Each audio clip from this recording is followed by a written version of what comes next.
Inizi a suonare l'organetto diatonico, mi sa che aveva 10 anni, forse ne aveva 11, una grandissima passione. Intanto arriva da un paese dove l'organetto diatonico ha sempre ritmato gioiosamente la vita della festa di questa gente. È anche originario da parte di mamma di Rodè, altro centro che ha donato grandissimi suonatori.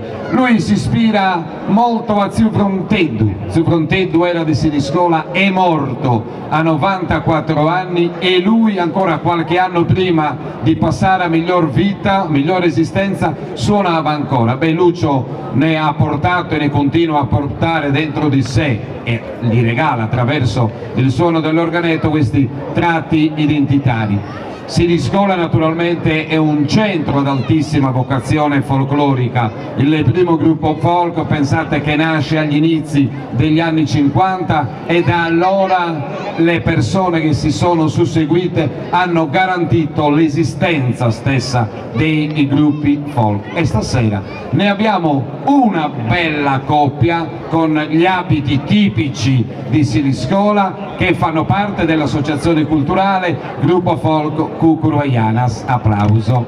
E pensate che Mario Pau è uno dei pionieri di quel gruppo folk. Io vorrei solo chiedere a Mario quanti giovani, quante generazioni sono passate attraverso i suoi piedi, perché lui insegna a ballare tanti.